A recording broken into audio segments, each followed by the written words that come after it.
let me give you an idea what this is going to be about so that you'll know if you want to stay or not. For example, the description I left here, not because the description's all that great, but because I don't know that I'll ever have that much hair again. So I had to keep that picture available. Now, there are slides available for this in the GitHub repository, which I'm going to show you. I think I have a slightly older version of the slides, but it's all right. We're going to spend our time on code. Okay, I really want to go through code examples, and then we'll come back to the slides and say, okay, here was this feature, here was that feature, here was the other feature. We have a divide going on in the industry right now. We have an evolution. Most of the industry certainly has evolved to Java 8 by now, even though a lot of people didn't adopt the functional features, streams, lambdas, method references right away. It took a few years for them to pick those up and start seeing where you use them and why they're valuable. The question is how many people have moved to 11 or even better, up to 17, the successive LTS versions. Can I just get a show of hands? How many people are still on Java 8? Yeah, okay. How many on 11? How about 17? Oh, I'm impressed. Anything not LTS? Wow, there's a handful of those. Good. I mean, it's very few. Anybody on 20, by the way? Wow, that's one. I mean, the funny part is, and I'll show you this later, there's nothing in 20. I mean, everything's either a preview feature or an incubator. And I don't know about you, I'm not really interested in being their debugger. You know what I mean? I mean, it's okay. It's nice if you want to experiment with virtual threads and all that. That's fine. But it's still a preview. I don't want to learn something and then have to relearn it when they change it in time for 21. But nevertheless, this rough estimate is about what I see in the industry.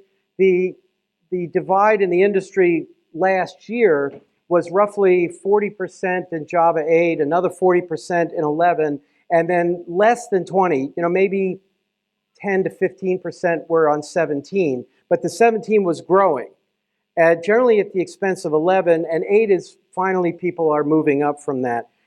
What I want to do here is, in addition to talking about what's in versions up to 17, I want to do it in the context of a couple of larger examples.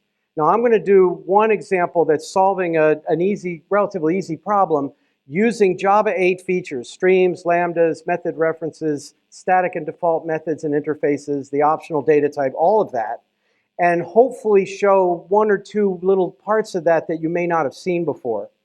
And then I'm going to move to a different example that is accessing a RESTful web service and post-processing the results and everything, and that's going to use the new HTTP client from Java 11 and the local variable type inference just to try it out, and sealed classes, actually sealed interfaces, and pattern matching for switch and switch express. I'm going to put them all together because lots of people go through each as a catalog of this is this feature, this is this feature, this is the other one. I'm going to try to use them in a single app to show how it changes the way you think about the code. Why would you do it this way? Now, you're free to disagree with my decisions on that, and I did not include everything, but I want to give you a sense of how they combine. Because in my opinion, the move to Java 8, the adoption of the functional features, was a radical change for everybody. They fundamentally changed the way we write Java in Java 8. And nothing since then has come anywhere near close to the changes that made us go through. However, collectively, from 11 to 17, the addition of records and switch expressions and all these others adds up to a fair amount and starts to change the way you write again. Okay, now here's my contact information. I hope the font size is visible in the back there. I can give this to you elsewhere, but my name is, as was mentioned, is Ken Kousen. It's Kousen like the relative. It just doesn't look like it. We think it was an Ellis Island job or something. At any rate, there's my email address, ken.kousen@kousenit.com. I say Kousen IT. My wife calls it Kousen It. It's her idea. Yeah. I still haven't heard anything from the Addams Family people, so far so good. Besides, that's spelled ITT, in case you were wondering. So it's totally unrelated. I do have a blog, although I don't do a lot with it. I have a Twitter handle waiting for Twitter to die. Should be soon, right? Within a week, maybe. I have a Mastodon link. I don't have a Blue Sky invite yet, Every Sunday, I publish a free weekly newsletter called Tales from the Jar Side that's hosted on Substack. And I have a companion YouTube channel also called Tales from the Jar Side that has videos of the newsletter, the philosophy being, hey, you don't feel like reading my newsletter? That's fine, I'll read it to you. And also short videos on individual topics, mostly these days around Mockito, because my latest book is this one in green, Mockito Made Clear from Pragmatic Programmers. But I've written on Java and Kotlin and Groovy, so my thoughts tend to go that way. And if you have questions about any of those, that's where I live. All right, now the GitHub repository that has the code examples I'm going to use is at github.com/my last name, Kousen, /Java_latest. Now I have to warn you, you need Java 20 at the moment to run the examples because I keep adding examples to this and moving the Java level up as new releases come out. When Java 21 comes out in September, I'll move it up to that as well. But you can browse the code and you can, well, let's just say reuse anything you want out of there. You're more than welcome to any of it. Also in that repository is a PDF of an earlier version of these slides. So that's what I'm saying. You've got them if you want. All right, let me leave the slides for the moment. I'll come back later and dive into the GitHub repository. Now, I tried to make the font big enough. This is, in fact, the Java latest GitHub repository. How's that font? Can you see that okay in the back? Hey, some thumbs up on that. Good, because that's been a running theme all week, right? It's getting the code font big enough for people to be able to read it. Here's the problem I want to solve. Now, if you're on a Mac or any Unix-based system that descends from BSD, then there's a directory called user share dict on your disk. And inside that is a file called web2 here. And the word, or rather this words, is basically a soft link to web2. Now, if you look at the README, then what you see is up here, welcome to Web2, Webster's Second International Dictionary, which is a word list of 235,000 words inside here. The copyright was 1934, so the copyright is elapsed, and they're able to just provide this automatically as a sample word list. There's no definitions, but they're all there, and they are in, well, I'd say alphabetical order, but more properly, they're in lexicographical order. You know, the capital letters come before the lowercase letters. So this is what they look like. You see one word per line all the way through like that. And you see when capital letters show up at the beginning, they're ahead of the lowercase ones. The problem I want to solve is I want the 10 longest words in the dictionary. I mean, not a difficult problem, but it'll give me a chance to use streams and lambdas and method references and static and default methods and interfaces and even the optional data type all in one program. Now, because a lot of you are not going to be on a machine that has this, what I did in the GitHub repository is under source main resources, I copied that whole folder in. So the dictionary itself adds a few megs to the GitHub repository, but hey, the copyright's elapsed. I don't think anybody's going to care. Now, I made a class called Process Dictionary, and I've got a bunch of methods in there. I'm using the new IO classes path and paths and files just for simplicity. You could do all this without new IO. So what I've done is put in the location of that words list in here as an attribute. And let me skip down to this one. I want to print the 10 longest words. So here's the thing, I don't want to sort 235,000 words. I mean, I probably could. This is a really good machine. But why? You know, I mean, it seems like a waste of resources to do that. So what I want to do is I want to filter out all the words that are closest to the maximum length, whatever they might be.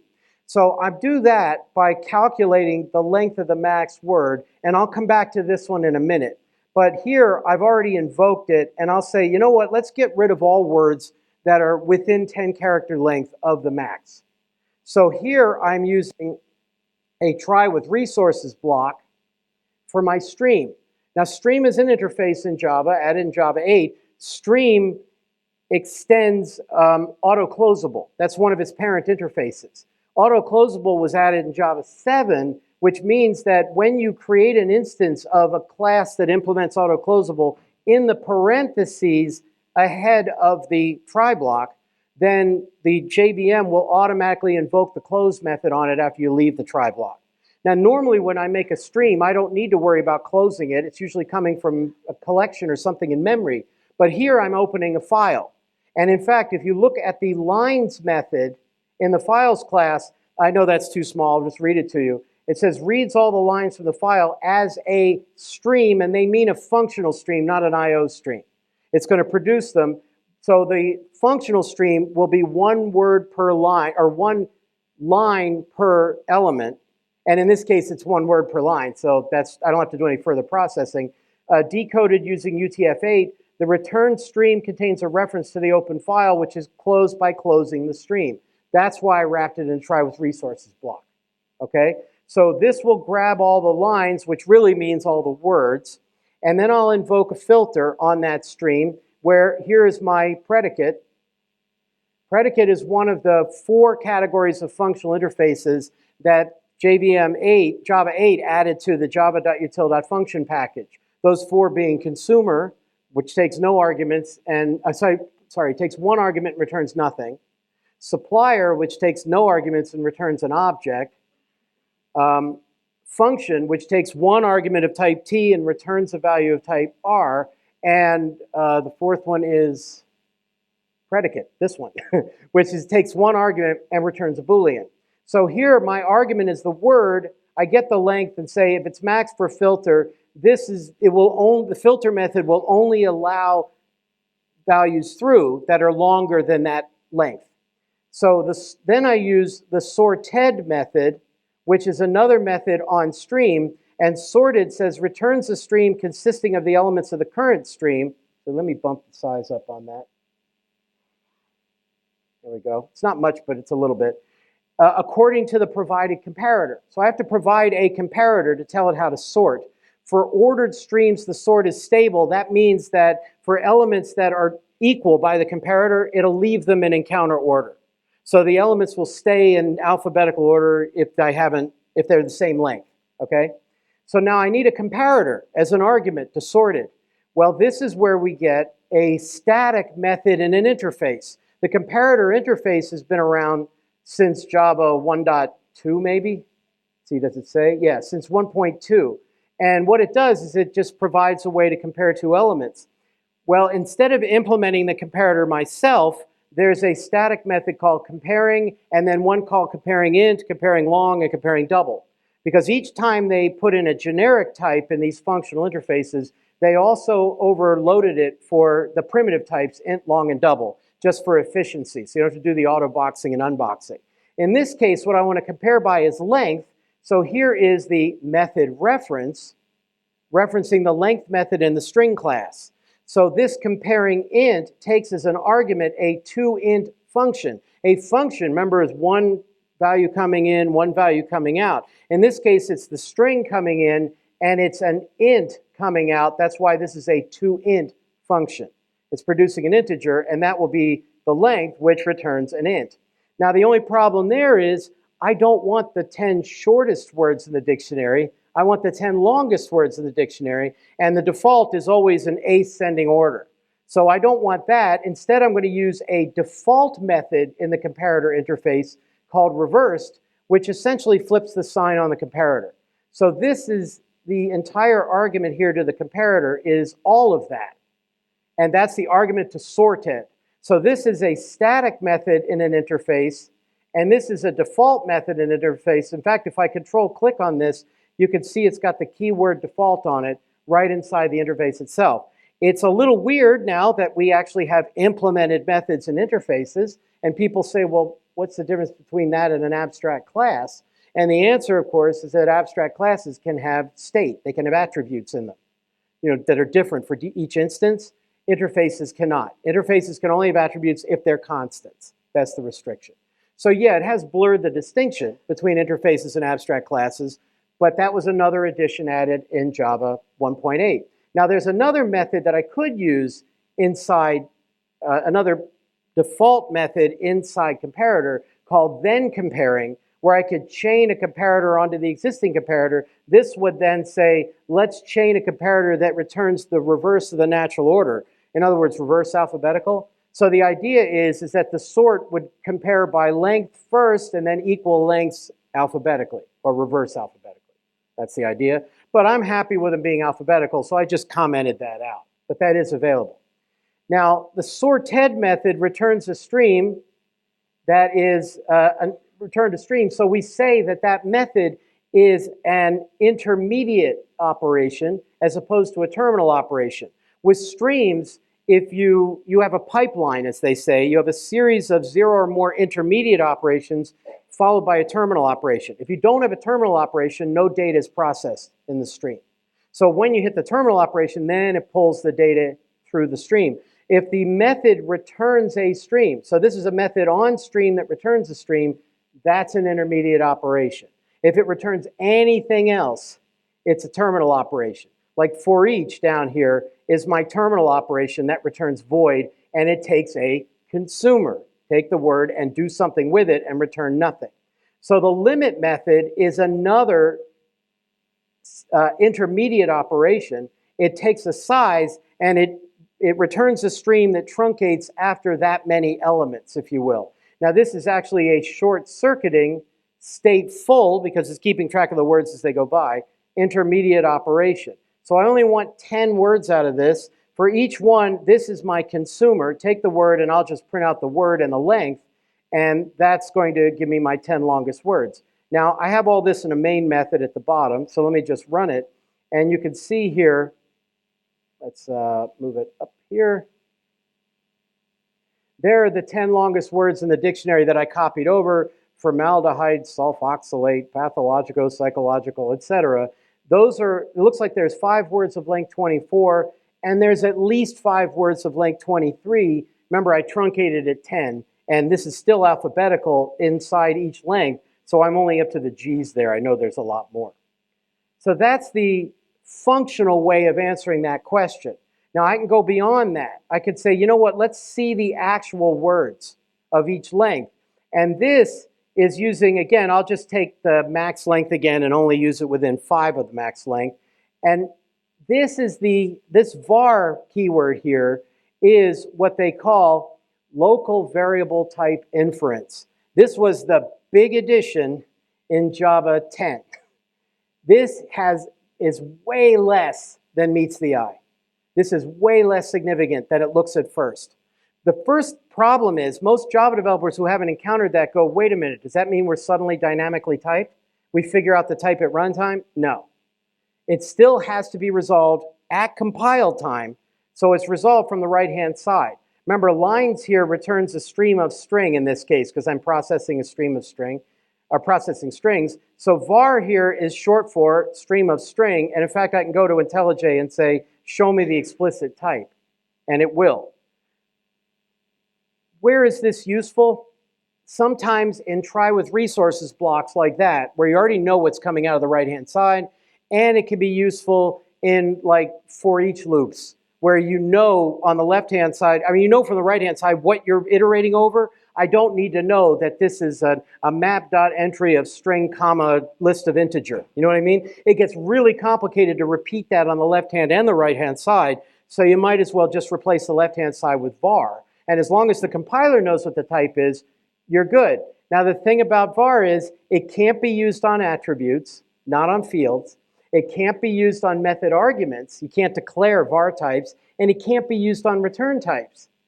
In other words, I mean, now I don't know who wrote this, and I don't mean to criticize, but this feels like the most passive-aggressive thing I've ever seen in the library. It's almost like they're saying, okay, yes, there's too much code duplication in Java, right? Employee E equals new employee. I mean, everything over and over and over again.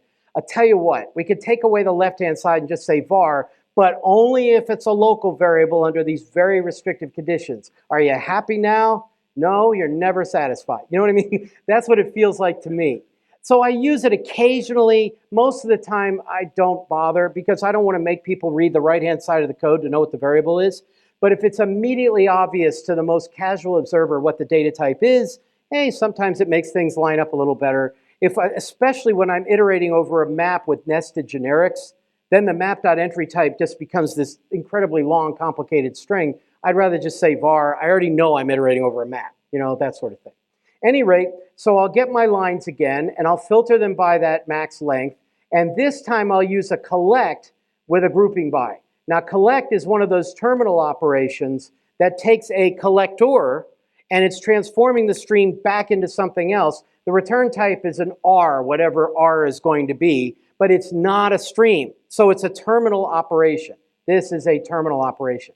Now, this grouping by is a static method in the collector interface. And what it does is it says, tell me what you want to group by, and I'll produce a map of that key to lists of elements that satisfy it. So if this was a grouping of employees by department, the keys would be the department, IT and sales, marketing, etc. And the values would be the list of those employees in each department.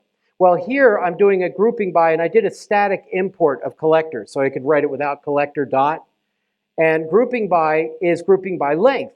So I get a map of lengths to lists of strings of that length. And then here is another default method.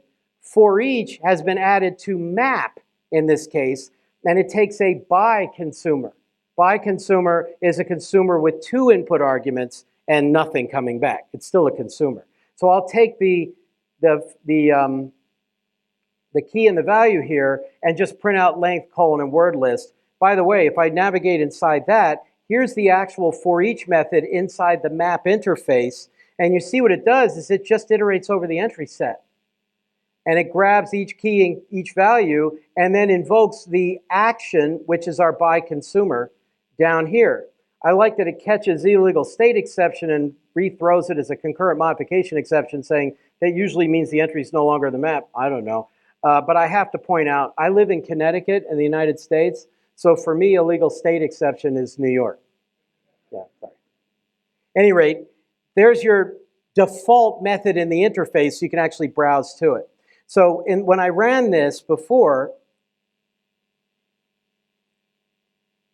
let's see, where's my run button here? Then you could see there are the keys, 20, 21, up through 24, and the values are the lists of words of each length.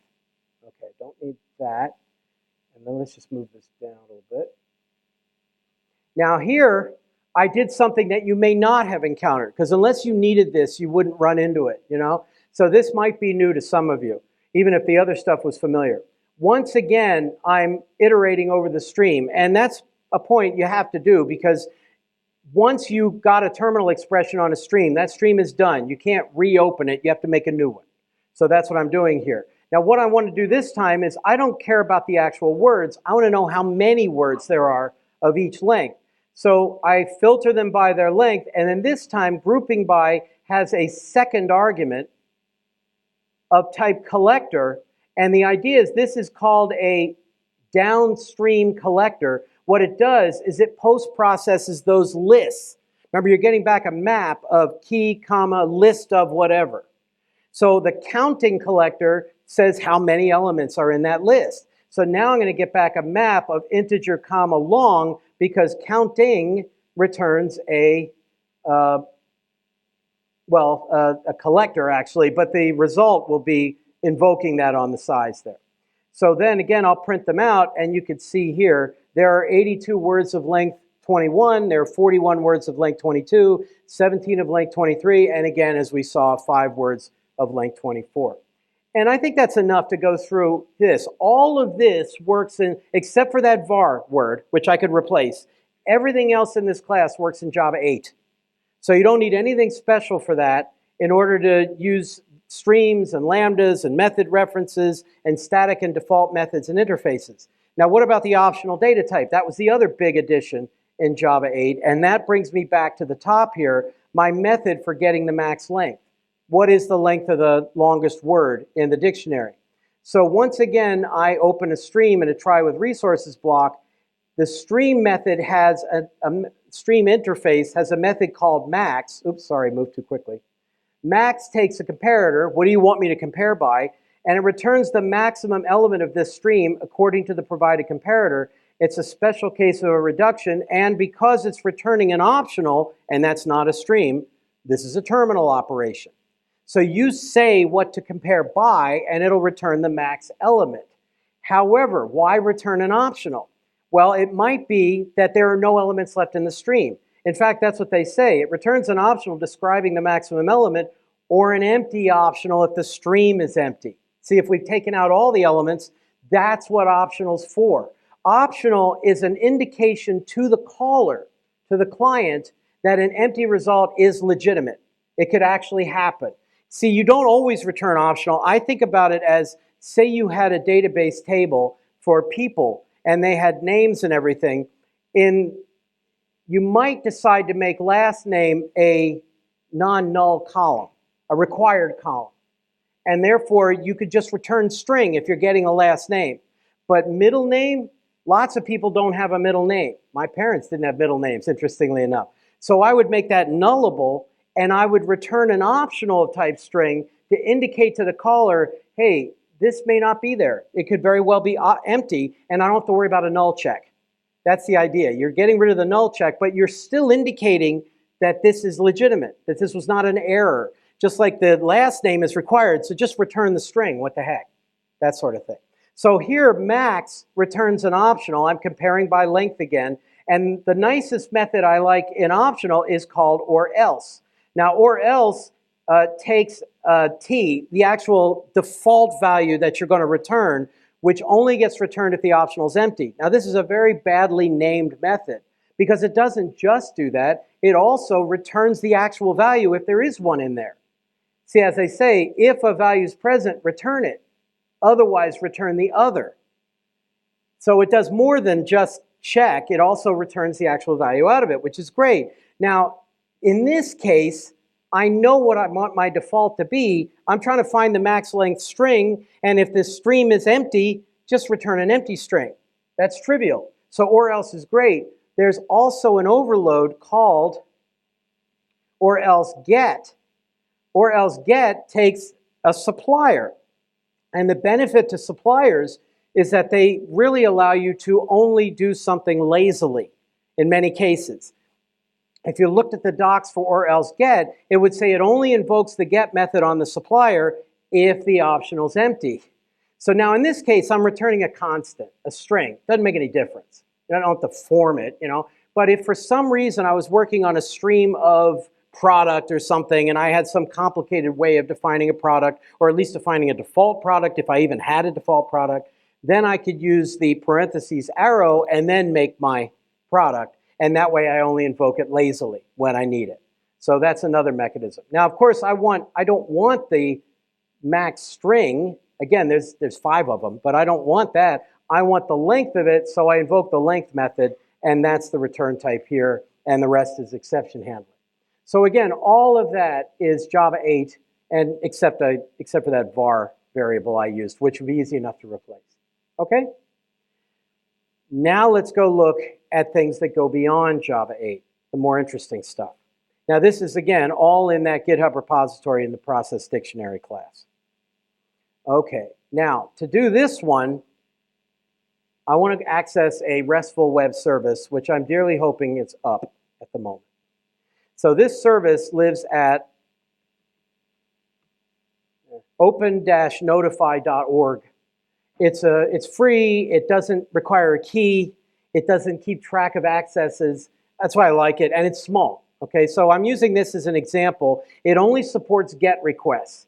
And the idea is when you send a GET request to one of their 2 APIs, they're listing 3 here, but only 2 of them work right now. I can either get the current location of the International Space Station, and you can see they've got a little loop in here updating that every few seconds, or the one I want to do, which is access the number of people in space.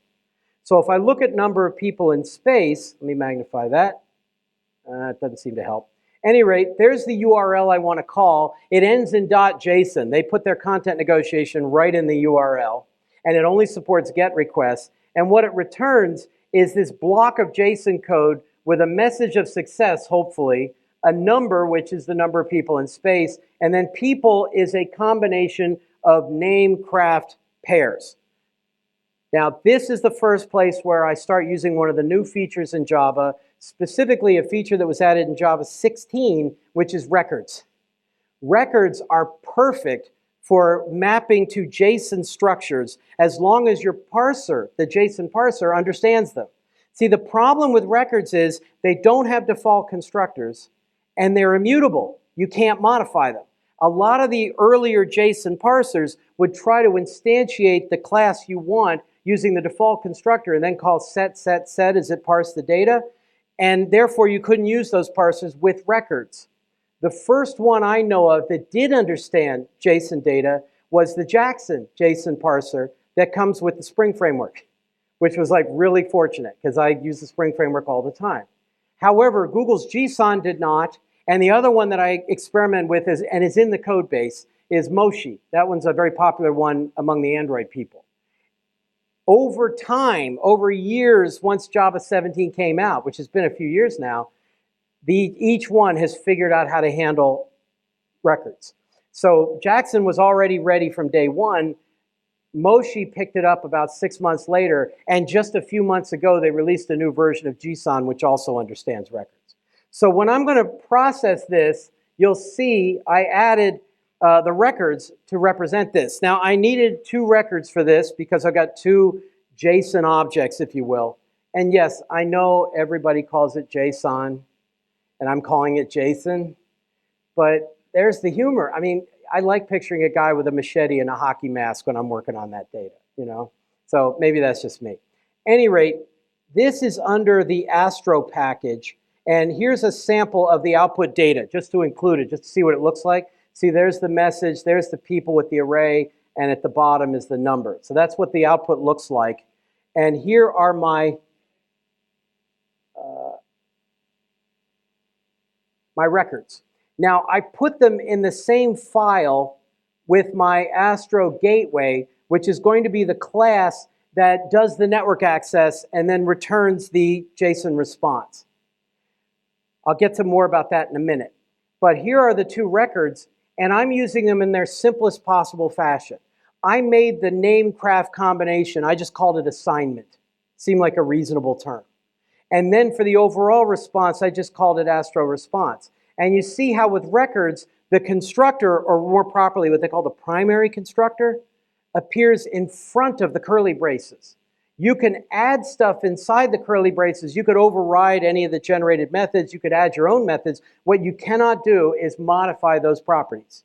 Those can't be changed. But look how easy it is to script out records that map to your JSON structure. I only wish I could make them all public and put them all in the same file. Java still won't allow that. Okay, but I usually put them together while I'm writing it, and then I move them to all separate files if I need to. So I have name and craft for assignment, and the response has the number, the message, and either a list or an array of assignment. The parser would work with either one. Now let me explain what problem I really want to solve here. I don't want to just access the RESTful web service.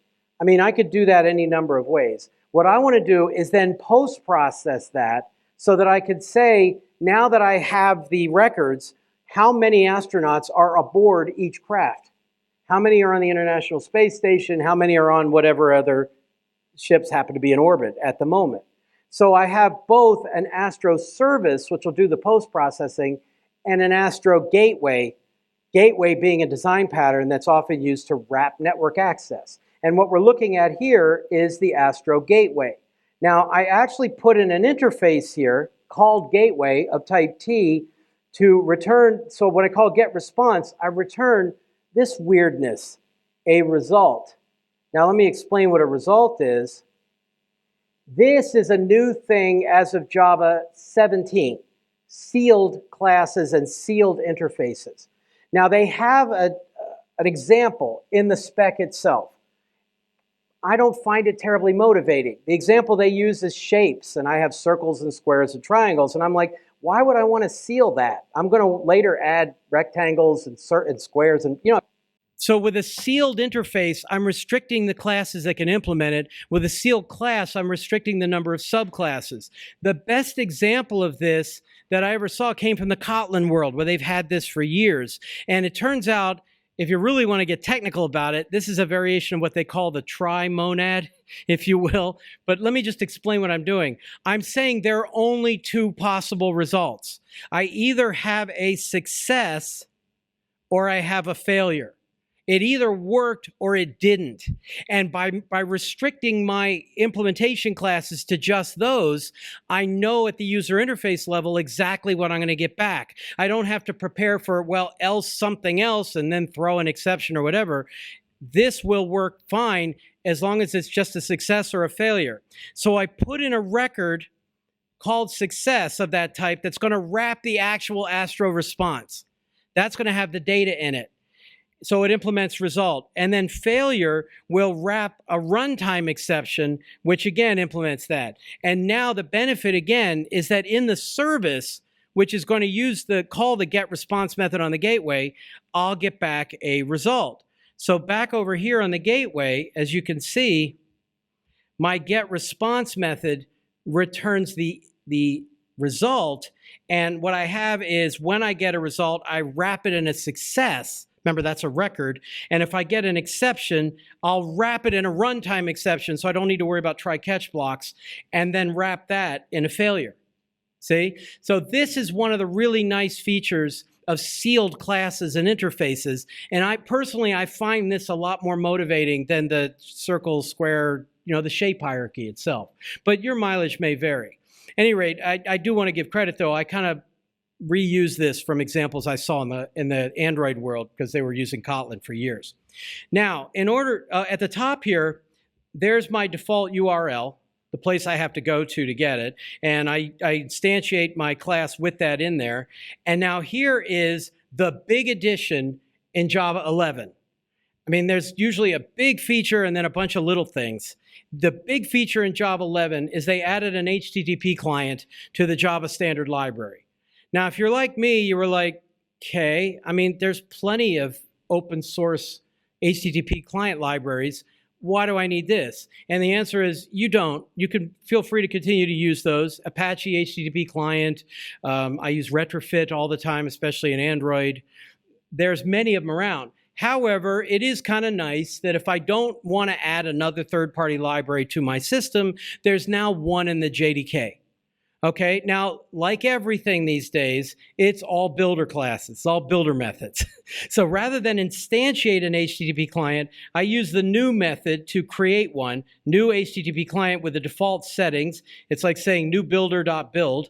And the default settings, I shouldn't have moved so quickly, it's that it's going to invoke a GET request. If I want post, put, or delete, I have other methods for that. It's using HTTP2. It doesn't follow redirects. I'd have to add that in. You can put in a proxy if you want, and the default SSL context. So now this part is an interesting illustration of something Java does not have. What Java still does not have, and from what I understand, there are no plans to add one, is there's no JSON parser built into Java. You always need a third-party JSON parser. And as I mentioned, I kind of flip-flop between three different ones, Moshi and Jackson and JSON. So this is the object mapper from Jackson, fasterxml.jackson, and I had to add that to my build file to get that in there. So the way this works is that when in your try block, HTTP request also has a builder where I can put in a string and have it converted to a URI for me. I could set the accept header. That's really not necessary. That service only returns JSON data. But I usually figure if you know it's JSON data, you might as well say it, And then again, this isn't required. Get is the default, but I like being explicit about it. Here you can see, by the way, there's the delete method, and head was added in, I think, 18, post, put, etc. Those are methods for each of the HTTP verbs.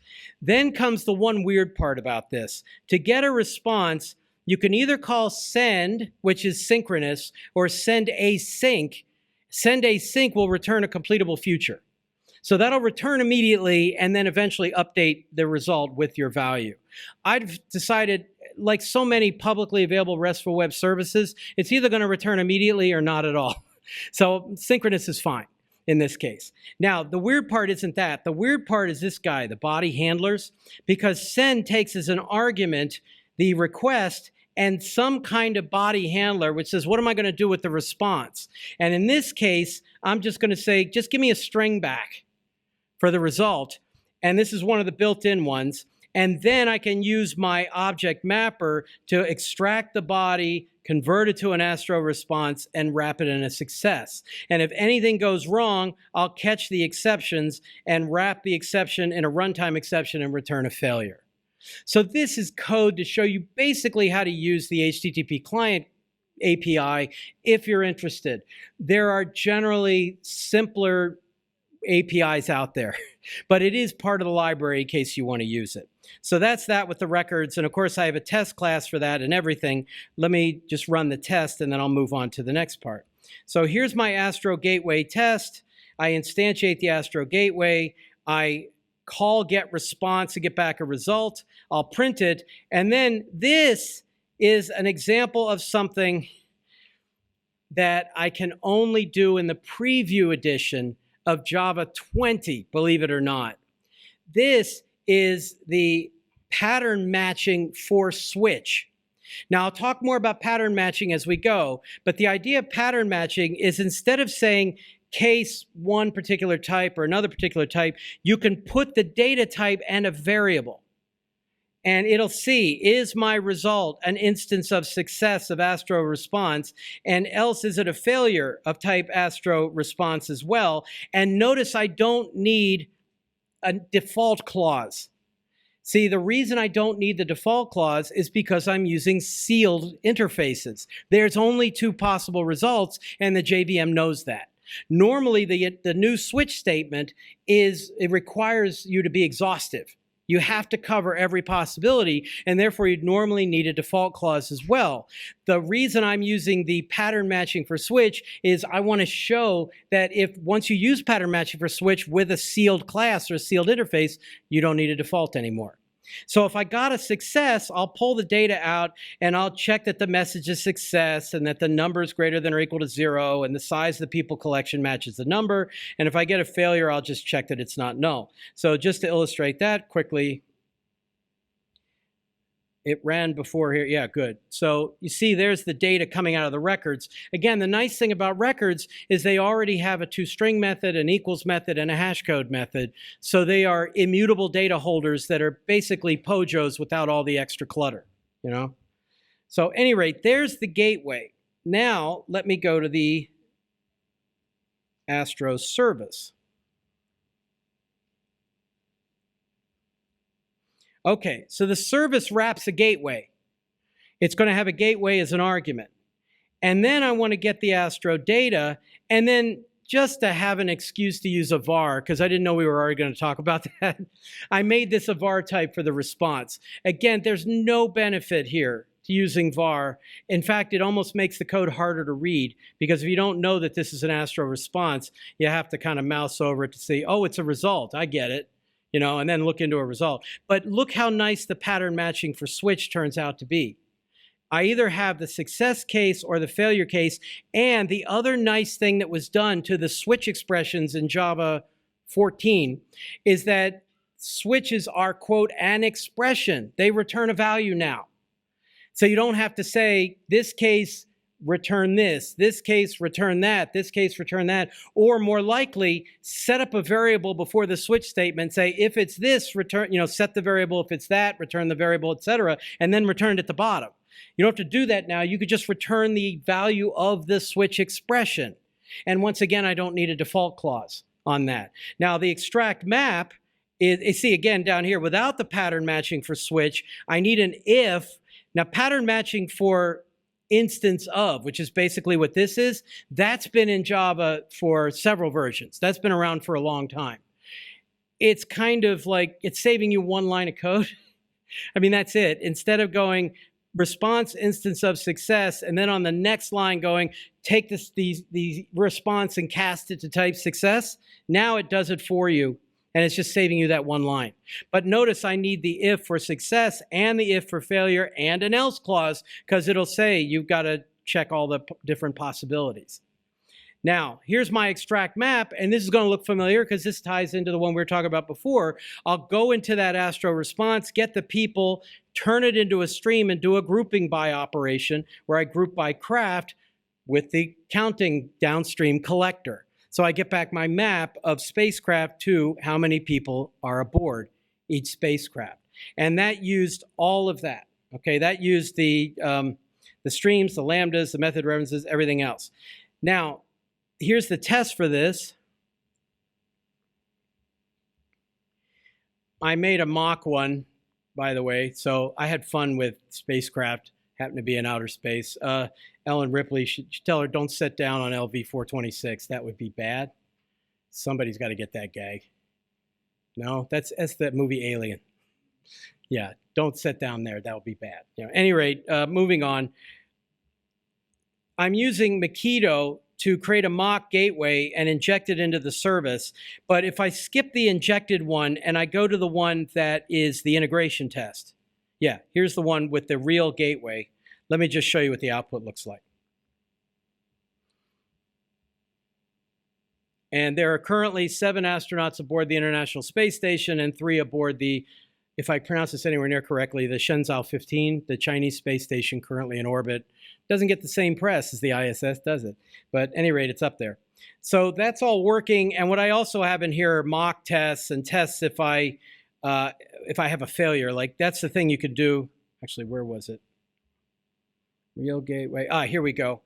A failed gateway. Like that's the beauty of Mockito, is I could say when we call get response on the gateway, then I'll return a failure wrapped around a runtime exception, wrapped around an IO exception. And therefore, and I will say that, assert that when I call get data, it'll throw the runtime exception and I can get the cause and see what it is and verify the methods are called, all of that. That's the nice thing about Mockito, is I can test the success case and the failure case there, both. All right. Now, let me start summarizing. So let me skip forward on some of these slides here. If we had time, I would address the nightmare that is the new Java licensing system. Let me just summarize by saying this, is that the Oracle maintains the spec. Okay, they control the specification. There are many companies that implement the spec, including Oracle. Oracle implements it once as their own JDK, which is, quote, the reference implementation, and once as the open source OpenJDK project. Same code base, 99%, same code base.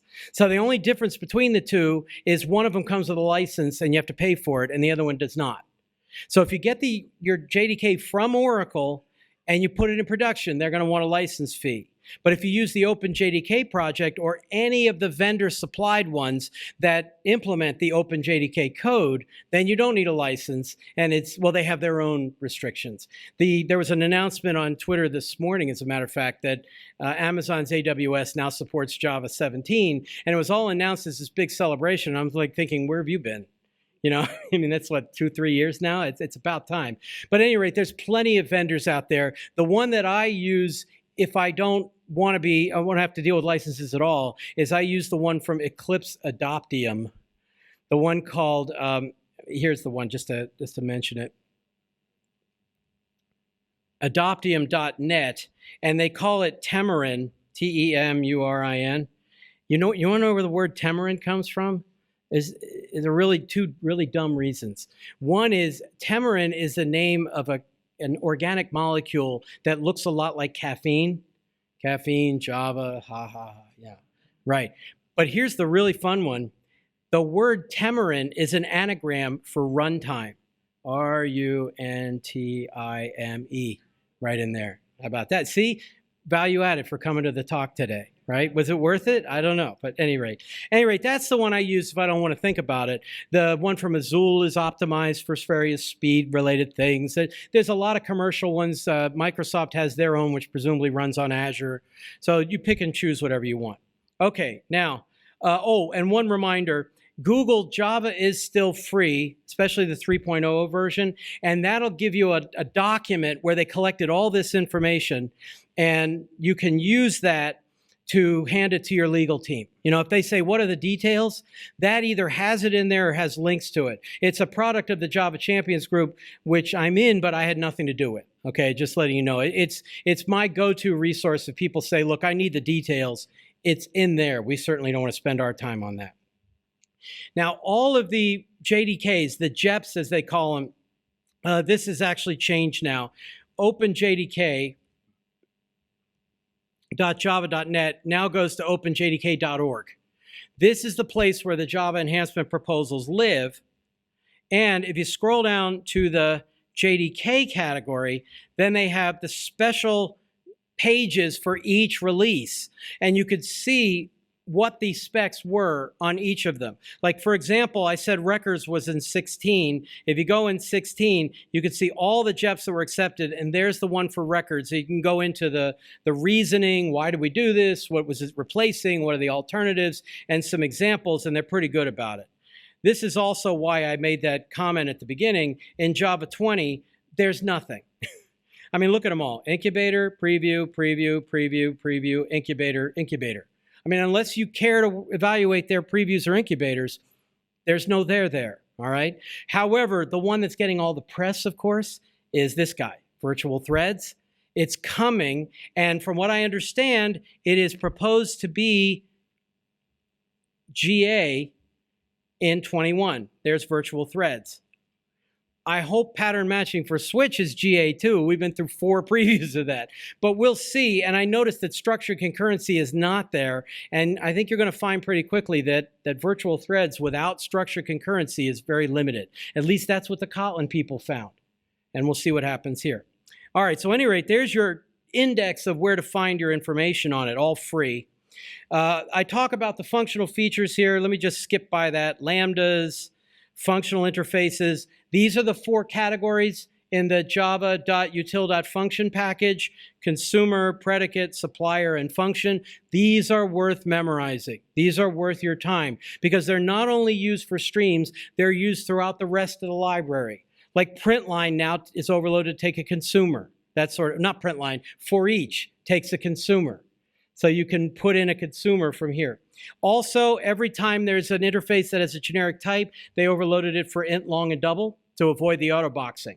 Now, generally with a Lambda, that's not a big deal. But with a stream, that's a very big deal. We don't have time to get into it, but I have an example in another repository where I did performance of parallel streams versus sequential streams, just adding up 10 million longs, okay? And here's the thing. If you use a stream of long versus a long stream, the performance difference is about a factor of 10 or worse, okay? Long streams, or stream of long, wraps and unwraps every element over and over and over again. A massive waste of time. Whereas a long stream is fast. Those are all primitives. And if you take a stream of long and just throw a dot parallel on it, figure, oh, you know, I'll make my problems go away by running it in parallel, it makes it worse. Okay, because now you add the parallel overhead to all that wrapping and unwrapping. So at any rate, that's an example in the repository. There's also by functions and by consumers and unary binary operators. Presumably you're familiar with that. There's the method reference syntax. The double colons basically telling us they've run out of ideas. You know, there are no more syntax variables available. They can't use carets. They can't use exclamation point. Double colon, sure. We haven't used that yet. You know, the one quirky part about method references, by the way, this is an instance method println on an instance, the system.out print stream. That's the equivalent Lambda. This is a static method on a class, so math, : max, that's fine.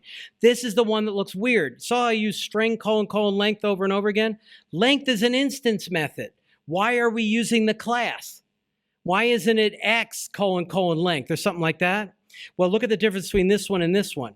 In the first one, x is the argument to the method. In this one, x is the target of the method. When you see the class name in front of an instance method, it means the method is invoked on that instance. Otherwise, the instance is an argument to the method, and that's all that's showing. Okay? Again, I don't see that documented very well, and it just makes the code easier to read if you know that. Streams are sequences of elements that are lazy, closed when the terminal expression is reached. They go through a pipeline. You get your intermediate operations in a terminal one. There's various reduction methods, including reduce, but we're not going to get into it. You've got map and filter for your processing. There's also flat map. You'll probably, the idea behind flat map, by the way, is that our function's producing a wrapped element, not an R, but a stream of R. So flat map will flatten that. So I don't get a stream of R. I'll just get a stream of R. And then we have our collectors. and let me skip. And we talked about static and default methods, interfaces. We already discussed that. So, and the optional type. Okay, let me skip. I can skip that too. By the way, this is the fun one in the GitHub repository. Those are the time zones in Antarctica. They say you can tell a developer by whispering the word time zone in their ear and just watching a shudder go down their spine, you know. Imagine processing this. So I have an example called Antarctica time zones that prints out the time zones in Antarctica using streams and lambdas. You're welcome to take a look. Collection factory methods came in Java 9. We have an of method as a default static, well, not default, a static factory method in list, set, and map to produce those data structures. There's only two things you have to remember about them. Three things, rather. No nulls in the of method. It will not compile. The resulting collection cannot be modified. They're unmodifiable collections, which is an interesting choice. And set.of, you can't put duplicates in the argument. Okay, we talked about LVTI, the local variable type inference. They call var a reserved type name, which means you could actually use it as a variable name still, and you're okay. I actually have an example called don't do this, and it goes var equals new var. I actually made a record of type var just because I wanted to do it, you know, and you can do that, but moving on. Again, they're useful in for loops and try with resources blocks. There's the HTTP client. I've already talked about that, except I didn't show an async one, but there is an async one in the repository. JShell's been around since Java 9. That's your command line, you know, your REPL, if you will. And there's the documentation is all you ever need out of that. That one set of free docs tells you everything you need to know. /exit to leave. It's like the old VI joke. You know, I've been a VI user for 3 years because I can't figure out how to get out. Yeah, /exit will get you out of the JShell. This is a weird one. Let me skip that because we're running out of time. There's the enhanced switch statement now. I told you about that. That now returns a value. There's no fall through anymore. It uses the arrow. So that indicates it's not a fall through. You can have multiple case labels, and they've got a yield statement if you do a block for a return. Yield will return from the block, not from the statement. Okay, it just yields a value. Text blocks, I meant to show you that real quickly. I actually have a test case here where I used WireMock. And you see here is to set up a test server. This is what a text block looks like. 3 double quotes and a carriage return. And then you could stuff in like JSON data and you don't have to escape everything. And then where you put the closed triple quotes terminates the text block. So useful if you want to embed either SQL or JSON data inside your code. Very good for that. Okay. Records we talked about as well. Pattern matching we talked about. And I've got example from the JEP. You could take a look. And seal classes we talked about. We saw that as well. There's a simple web server now in 18, which I don't know anybody's ever going to use. And then miscellaneous. Yeah, I'll skip that. And finally, the feature that I'm going to say this opinionated thing at the end so I don't get in too much trouble. Yeah, you can forget about the module system. I mean, everybody, it's very controversial, but even the creators of the module system say you don't need this unless you are making a publicly consumed library that you want to split into smaller sections, okay? It's fine if you want to use it. There's a little mechanism and everything, but I would recommend that you only use it if you need it. And you only need it if you're making a public library for others to consume, and that's not a lot of people. So I just said that at the end. Yeah, these are the modularization benefits. You get that true encapsulation, so private really means private. The problem is they changed the meaning of public too, and I don't like that. You get smaller libraries, the JLink tool, make a smaller JDK, and you can now order classes or dependencies on the module path, but you can't have split modules anyway. You can't have the same package or 2 different modules. So I'm not sure what the payoff is. So there's my opinion on that. And that's everything. So the GitHub repository has all of that, including a version of these slides. Here again is my contact information if you need it. And I will say I hope you've enjoyed the conference. I hope to see you the rest of the day. Thank you very much for coming.